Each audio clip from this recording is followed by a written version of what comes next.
All right, so this is our first lecture on Chapter 23, Organic and Biological Chemistry. So key points for Chapter 23 here for our Test 5 setup will be organic molecules and structures, alkanes, functional groups, naming organic compounds, unsaturated organic compounds, alkenes and alkynes, cyclic organic compounds, aromatic compounds, alcohols, ethers, amines, carbonyl compounds, and then an overview of biological chemistry, amino acids, peptides, proteins, carbohydrates, lipids, and amino acids, and which is better, natural or synthetic. So a little review of kind of what these terminologies mean.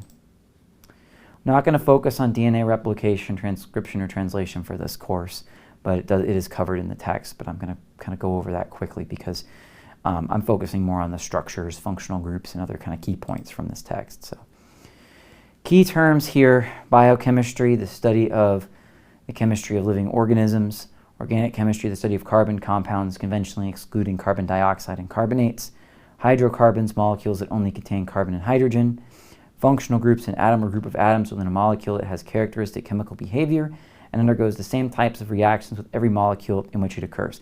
This will be key and important as we're identifying functional groups through our review of different types of organic compounds. Again, we can think of this unit as like an intro to organic. It'll help you in this first month of an organic class. We're going to go through some of these topics a little bit, but know that if you wanted to have a more in-depth review of this material or discussion of this material, there's whole courses on just this material. So they say, why are there so many organic compounds? The answer is a relatively small number of atoms can bond together in a great many ways. So organic chemistry has a lot of variety in it. We start with the simplest of organic molecules. These are what are called hydrocarbons. So they're carbon with hydrogen. So they've got carbon with hydrogen, the first element, and with just single bonds and simple structures, right? Compounds like this are used for fuels, like in airplanes or in cars. Gasoline is an example of hydrocarbons, right? They fall in this class of compounds called alkanes. Alkanes are a kind of hydrocarbon that only have single bonds and just have carbon and hydrogen. Because carbon atoms have 4 outer shell electrons and form 4 covalent bonds, the only possible 1-carbon alkane is methane. Similarly, the only possible 2-carbon alkane is ethane, C2H6, and the only possible 3-carbon alkane is propane. And this is the same propane they put in a propane tank. It's under pressure, it becomes a liquid, but it's a gas at room temperatures and pressures, and it's C3H8 as a formula. The general formula for alkanes is that you take the number of carbons, okay, multiply it by 2 and add 2, and that's the number of hydrogens you get. If you have a normal, what they'll call an N-alkane without any cycles or any other structures, an alkane will have this general formula. So they give us these examples and kind of like what they look like. They're just carbon in a little skeleton, carbons bonded to each other, and then a bunch of hydrogens populating all of the rest of the valence of these carbon atoms. So each carbon atom will need to be bonded to 4 things and need 4 bonds to it, so we just populated everything else with hydrogen. The common ones, these are these straight chain alkanes, like this butane here. There's no curves in the chain. You could draw a straight line and line these up like they're just a little skeleton and just coat them all with hydrogen. These are the simplest alkanes. When they have branching, they're called branched alkanes, branched chain alkanes, and they have a little kink in them there. And they'll also be involved in the naming, right? We've seen a little bit of naming just right here. When there's 1 carbon, they use meth. When there's 2 carbons, that's eth. When there's 3, it's prop. When it's 4, it's but. And we'll see that here, we'll learn a little more about naming, and then we'll understand how this name occurs, but we can see that there's a branch there. They also write these with condensed structures where they omit the single bonds. But if you've got branching, sometimes they'll try to show the branching with little lines like this. Sometimes they'll do it by putting parentheses inside of a structure too. So oftentimes they'll write these kind of condensed structures. So knowing how to expand these may be useful for understanding sort of how things continue, right? They talk about isomers, which we learned about in chapter 20. They're compounds with the same formula, but they have different structures. And there's 5 possible isomers for this hexane here with 6 carbons. And then at even more carbons, you have even trillions and trillions of isomers, and they all have slightly different properties. So Usually these bonds are understood and they're written in a condensed way because we've got to write a lot of different things. Now, another thing to note is that there's no agreed to convention, right? Typically people will try to put branches early in a structure and try to write things with a clear skeleton. This corresponds to how the naming works. When we see that, we'll understand why drawing them like this first one is probably the best way to draw this example of 2-methylbutane. Again, we'll understand how the name works later, but all these are possible. They're all the same compound. As long as you could superimpose it or justify it, the angle where you draw it doesn't matter, and which end you start from doesn't matter for these examples. We'll see that in some later it doesn't. And here they even put up little parentheses here to show how there's two CH3s and they're bonded to each other. All these representations are the same molecule. And that's going to be important. I will have questions where I give you example molecules and say, are these the same molecule? Corporate wants you to find the difference between these two pictures.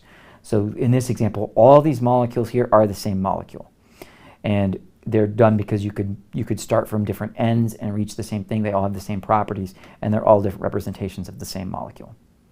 Here's other representations of this same molecule. This is more with like a ball and stick, and these are with wedges, dashed and bold wedges that stick out of the paper to try to show the three-dimensional structure.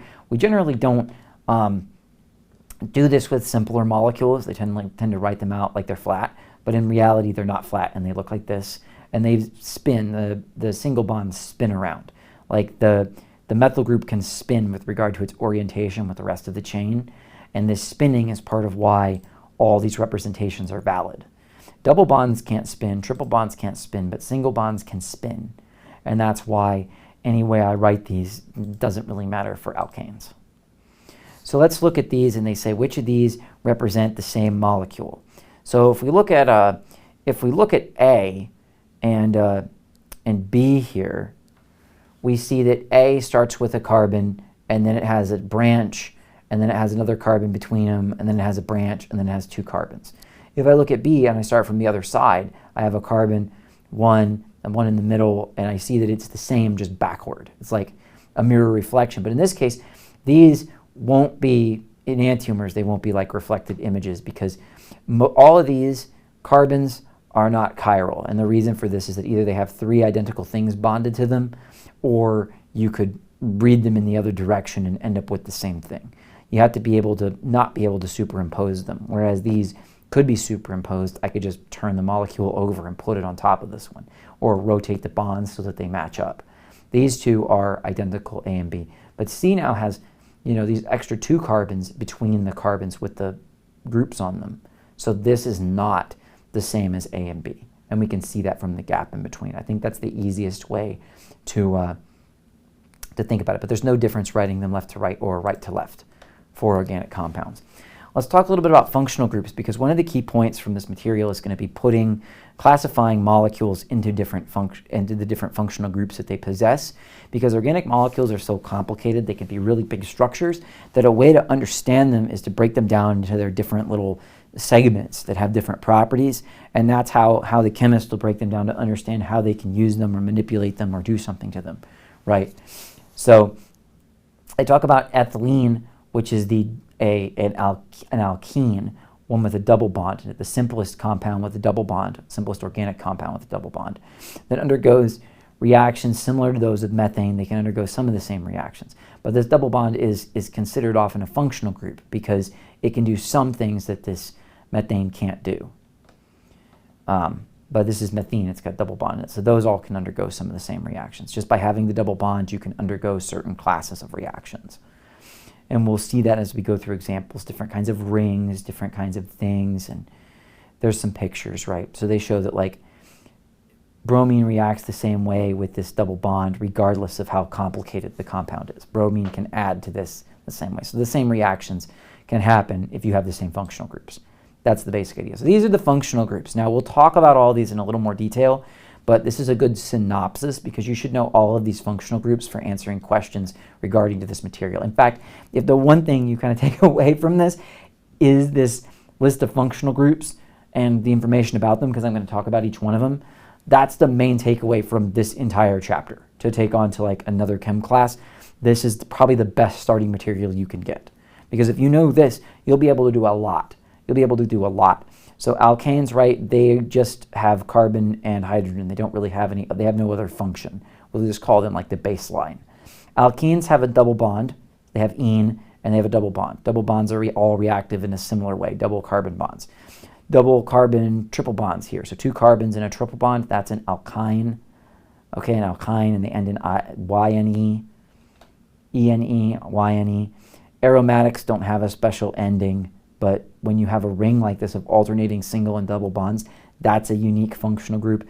Similarly, having an OH, or hydroxyl group as that's called, makes something an alcohol and it has functionality. Ethers have carbons on both sides and an oxygen in the middle. Amines have a carbon-nitrogen bond in them. Aldehydes have some carbon, then another carbon with a oxygen double bonded, then a hydrogen. Ketones have that same double bonded oxygen in the middle. Carboxylic acids have that double bonded one, and then the same thing. They're like if you took the aldehyde and the alcohol and you put them together, that would be the carboxylic acid. In fact, that's one way to make these. There's a whole process. We'll go into it later. Esters replace that hydrogen with a carbon, and amines replace that oxygen with a nitrogen. So you can think about them as like being kind of derived from each other too in their basic functionality. But being able to identify functional groups is a critical skill that we're going to be building in this chapter. So to name organic compounds, right? This is complicated. This is like the more complex naming system. Going back to like 151 where we learned different chemical naming systems, this is a much more sophisticated naming system than some of the others. I like the way they have this picture. Prefixes are the substituents. Parent is the number of carbons, and the suffix is which family the compound falls into, which functional group family. Okay, right? We're only naming simpler organic compounds in this class. So we're not going to name ones with multiple functional groups and silly stuff that can get really crazy on the naming. We're going to try to keep it simple for this point. So we're going to be naming like alkanes and alkenes and some of the other ones and learning how to add things. And there are also a lot of compounds with historical origins kind of to them, right? They talk about how the number of carbons is derived from the Greek, but methane, ethane, and propane, just these are kind of the ones for 1, 2, and 3. They're kind of like mono, di, and tri, and quart as well. Like these 4 have special names, but these get reused again in organic, right? We'll see meth come up again to mean a single carbon substituent, and eth to mean a double carbon substituent. So these terms will show up again as 1, 2, 3, and 4. So meth is 1, eth is 2, prop is 3, and but is 4. Pent is 5, and then that goes back onto the kind of the normal expected. Hex is 6, hept is 7, and so on. Those go along with naming that we've already learned. So this gives us a basic setup of what the numbers of carbons are. This might be a good list to have. Again, for the most part, other than the first 4, the rest of them should be highly suggestive based on other naming systems we've already learned, like in a 151 level course. So let's talk a little bit about how do we name these organic compounds. So the first thing we want to do is find the longest continuous chain of carbon in the organic compound. Okay? If you can identify a functional group, if there's only one, you can do that part first, because this is just naming alkanes. So they're assuming there isn't any other kind of functional group. But if you have other functional groups, you can make a note of them, first before you find longest chain. We'll talk about how that modifies things a little bit in the future. But since we're just focusing on alkanes, we don't have to do anything like that. We just get to put an ane ending because it's an alkane. So we find the longest chain. Named as hexane, not pentane, because the longest chain has 6 carbons. So find the longest continuous chain you can draw through. So there'll be some dead ends through different substituents, but find the longest chain. You can also redraw it so the longest chain is on one line. That's typically what we do to help ourselves out. And if you're drawing from a name, you typically just make the straight line be that parent chain that's in the name. Then you number them in the main chain. And you want to make your substituents have the lowest number possible. Okay, so if I can pick either way if it doesn't matter. Here I number them across from left to right because that results in the substituent having the number 3. If I go the other way, it will have the number 4. And my target is to make substituents have the lowest number possible. Now, that's when I've only got one substituent like this. When I've got multiple substituents, it gets a little more complicated. And I have to I have to put some priority to the system. And typically the priority has to be that the one that comes alphabetically has to be the one that gets the lowest numbers so that we can get the lowest numbers possible overall. That's usually how that ends up working. We'll see that there can be some further points to that. But right now we've just got one substituent. So we want a number to get the numbers as low as possible. That's the primary goal. Identify the branching substituent. So we make that be that it's on the 3 carbon here. If there's 2 substituents on the same carbon, assign the same number to both. There must be as many numbers as there are substituents. So here they've got 2 on the same carbon, and we'll use this as an example. These are what are called alkyl groups, and they're named based on their length, meth, eth, prop, pent, etc., based on the chain. And alkyl groups are named by removing the ane ending from the parent and replacing it with YL. So we've got a methyl group and an ethyl group on the 3 carbon in this example. So then we write this as a single word. So we have it as an ane because this is an alkane. Then we have the longest chain, which is the hex. And then we've got a 3-methyl, and they put a hyphen here, 3-methylhexane. And they write the methylhexane as one word. Then we've got 3-ethyl 3-methylhexane, which is this example where they're on the same carbon. And you put the substituent alphabetized. So you put the one with the, that comes first. So you have to put ethyl before methyl because ethyl starts with E. And again, if you had di in front of it, like with the coordination compounds, you got to name that. You got to put that first. It's the alphabetical from the group, from the functional, from the substituent name, And then here, 3,3-dimethylhexane, so that there's 2 methyls on this carbon. A 6-carbon main chain with 2 3-methyl substituents.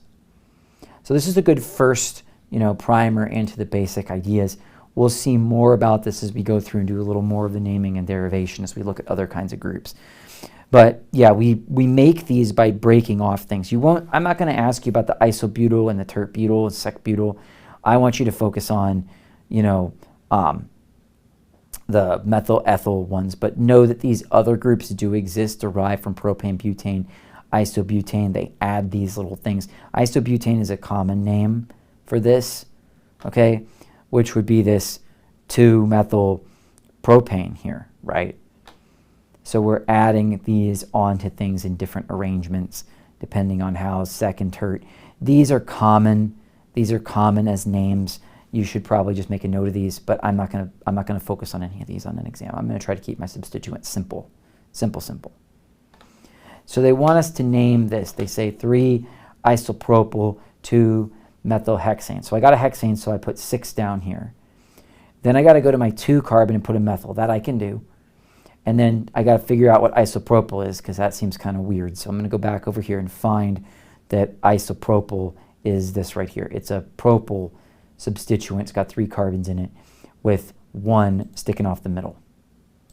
So then I just stick that here on the top, and then I add hydrogens to my structure, and I'm done. And I meet the requirements. That's how simple drawing should be done. Like, you add the substituents onto a chain that you draw, and then you'll have it done. You will need to draw some of these on an exam, but I'm going to keep it relatively simple so that you could even draw it in like a little text box for an online class. I'm not trying to make this complicated. So alkenes are hydrocarbons with the double bond. We talked about those. And alkynes are those with a triple bond. These are said to be unsaturated, which means they have fewer hydrogens per carbon than an alkane would have if this was an alkane. Alkanes have the maximum possible number of hydrogens, and they're called saturated. These uses of saturated and unsaturated are associated with the use of like saturated and unsaturated fats, which are hydrogenated, where they add hydrogen to stuff to change the chemical composition of fats derived from living things to produce like corn seed oils and various things. So we've got this ene here on the end, right? And that's what you get for an alkene. Thus, ethylene is the simplest alkene, followed by propylene. You can't have a double bond with only 1 carbon. So these have to be here. So this is ethylene, and that's how they write it. It's really ethane or propene. I will take these as well, but know that they add a YL here for these 2 compounds. They should be properly called ethene and propene. Those are their IUPAC names, but people commonly add this YL in there for ethyl and propyl versions. But then the butene and the propene, those are those are named commonly with the correct IUPAC name. Once you get to that point where you could have the double bonds in more than one place, you need to put a hyphen to tell them where the double bond is. So this is 1-butene. Another way to write this, and this book may not include this, is as butan-1-ene with the hyphen in the middle of the compound. This is useful as molecules get more complicated, but the typical way to do this for these simpler compounds is to have it at the front, because it's simpler and you don't have a number in the middle of a word is kind of strange to people. So here's an example naming an alkene. So because an alkene is a functional group, we want to minimize the number of the functional group before anything else. So this is 2-hexene, and then we add a 5-methyl. So the fact that the methyl could be a 2-methyl if I numbered it the other way does not matter. The double bond gets priority over any substituent in terms of numbering.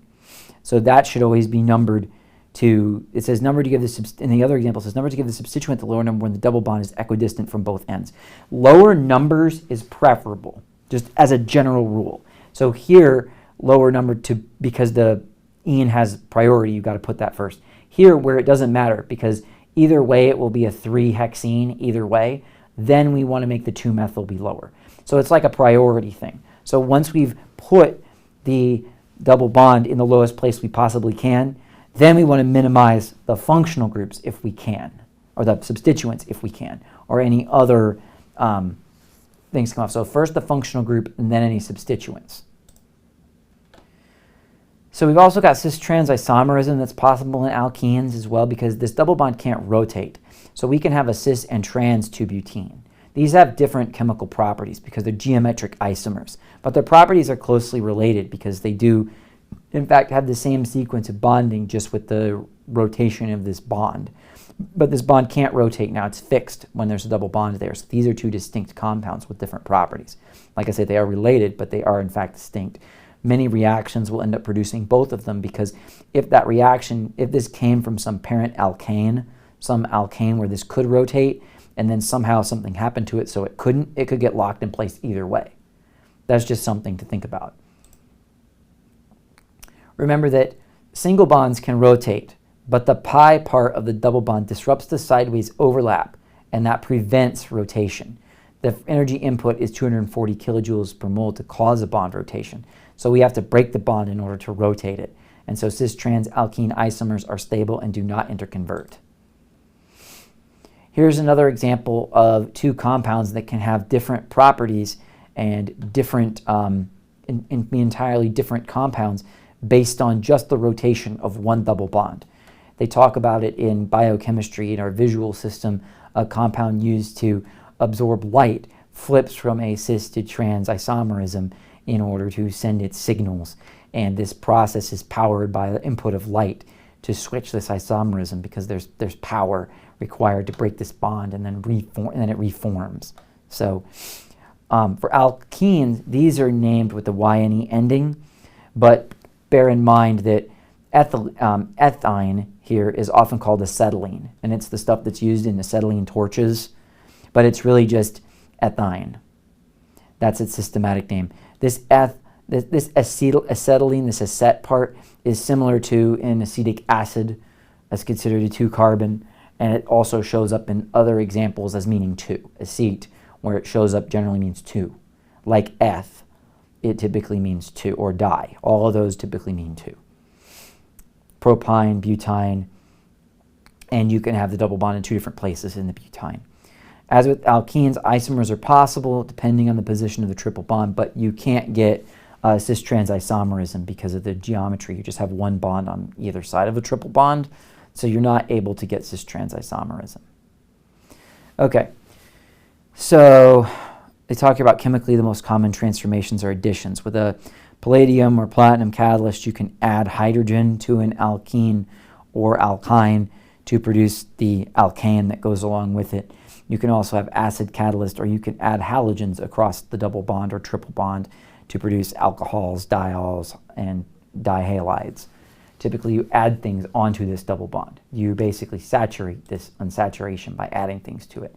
They talk about partial hydrogenation by hydrogenating, by removing double bonds that are present or by adding water across with an acid. So here it says draw the structure of cis-3-heptene. So what I would do is just draw the 7-carbon chain first, then put in a double bond between the 3 and 4 carbon, because this is a 3-heptene, so the lower number is used first. So it bonds between the 3 and 4 carbon. And then they need to have a cis or trans configuration. So you can draw, I like to draw it when they ask for this in that kind of configuration, so I can put my 2 hydrogens down here and put these other 2 parts up here. Again, the cisness is because the hydrogens are on the same side. These 2 alkyl groups are not the same, so cis-trans isomerism requires at least one group to be the same on both sides. Otherwise, I think this is pretty straightforward with our discussion of cis-trans isomerism in chapter 20. So we got cyclic alkanes. Now, these are not considered a functional group per se, but when you close an alkane, you lose a degree of saturation. So you lose 2 hydrogens when you bond the 2 ends of the molecule together to create these links. So these are like a kind of alkane. They're cycloalkanes, but their formulas are 2 hydrogens short of the typical alkane formula. So that's something to keep in mind. A ring is often called a degree of saturation that way. Condensed structures are awkward, so they often just draw a regular polygon and attach things to it to show what that looks like. But in real life, they're tilted, they're not flat.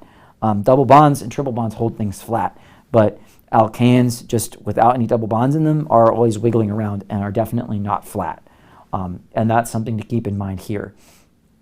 This helps to make more sense of what's going on here in this picture.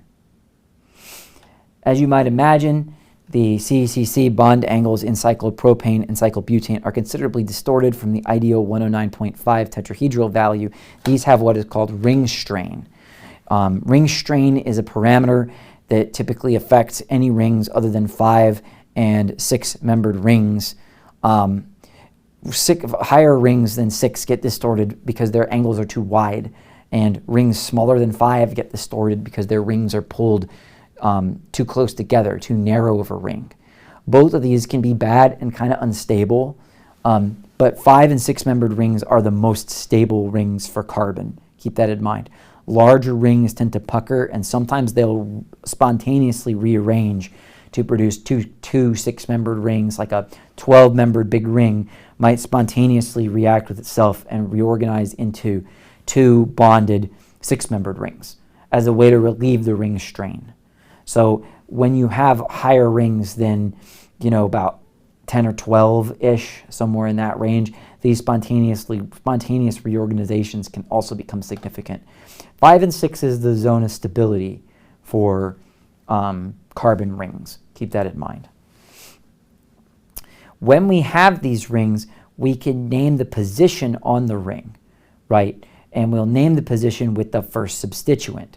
So here we have a 6-membered ring with an ethyl and a methyl group on it. Because the ethyl group comes first, we name it as the 1 group, and then that means we get the lowest number for the methyl group. It's 3. There's no inherent organization to these rings, like no inherent starting point in a ring. The starting points are assigned by where they have other functional groups, or they have substituents. So keep that in mind. So lowest possible number, you number the first group, the ethyl group, first, because it's first alphabetically, and then the other one. So you don't typically have cis-trans isomerism because a trans double bond is not geometrically possible with rings having fewer than 8 carbons. When you start to get like above 8 carbons, it can get a little silly. Having double bonds can help to stabilize rings though. So in this example, you have a 3-methyl cyclohexene. The cyclohexene is numbered as the 1 carbon because of the double bond, just like in any other alkene, and then this becomes the 3 carbon to the methyl group. 4,4-dimethyl cyclopentene. 5-membered ring with 2 substituents on the 4 carbon as numbered from the 1 carbon. Cycloalkenes, they start from here, so. Because you have to cross over the double bond. Note that's also true. You can't number the double bond and not cross the double bond with the first move. That's something that this example shows. Like you might say, well, I'm going to put this as the 1 carbon for the double bond, but then I'm going to number this way. I can't. When I number for the 1 carbon, I have to cross the double bond itself. So this has to be the 4 carbon because I have to cross the double bond. Okay, so IUPAC name for this cycloalkane. So first it's a pentane, cyclopentane, because it's a 5-membered ring. It's a little pentagon there. And I've got a methyl group and I've got an isopropyl group. Well, I comes before M, so I got to put the isopropyl group first. So that'll be the 1 carbon, and then the methyl group will be on the 3 carbon. And the naming there is otherwise straightforward.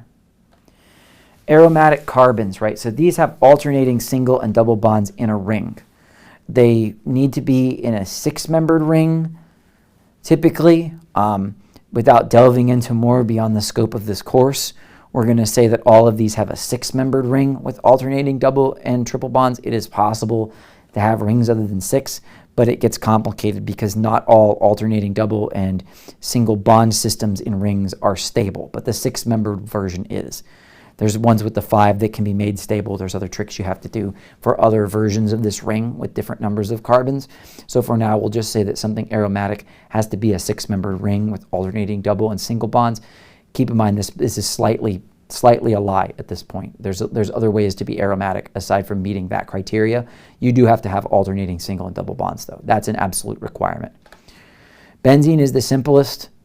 Here are other examples of compounds with these rings. These rings are very stable. They are hard to cleave. Bottles of benzene can be stable for over 100 years with a bottle on them, unlike other organic compounds that tend to spontaneously react with the air, the oxygen in the air. Benzene is relatively inert because of the high stability brought on by the alternating double and single bonds. And it shows in a picture how that would work. They also show how you could draw the 2 different resonance structures. Sometimes they just draw a hexagon with a ring in it, as an example, with a circle in the middle, as an example for benzene. When you name these compounds, there are basically 3 ways to name 2 substituent forms.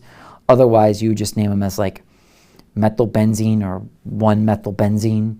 Sometimes the 1 is not required in naming these compounds because it's assumed that there's only 1 substituent, it's a 1. It's very common to have dye-substituted benzene rings like this. And so in this example, you could have like a 1,2 dimethylbenzene, but they would call this ortho instead. That's just another term of art. This is the 1,3, and they call this meta. And the 1,4 version is called para. All these would be the same if you had different substituents. It's just the relative orientation. 1,4 is called para, 1,3 is called meta, and 1,2 is called ortho. Sometimes they use this terminology in other rings as well, where ortho always means adjacent, meta means 1 separation, and para means opposite sides of the ring, where you have different numbers. They will also call a benzene ring as a substituent as a phenol group, where it's attached to something, phenol group. These can undergo substitution reactions, but they're much harder to do than typical alkenes. But you can synthesize trinitropentoluene here, which is an explosive, with benzene and nitric acid and sulfuric acid for dehydration steps. Nitrobenzene itself is used as a starting material for many dyes, certain kinds of reactions that involve dye systems. We're not going to delve into it in great detail. That'd be saved for more of an organic class. You can also add halogens to the ring like chlorine and bromine and such, but you've got to have a catalyst for this reaction to occur in a reasonable state. All right, so that's the end of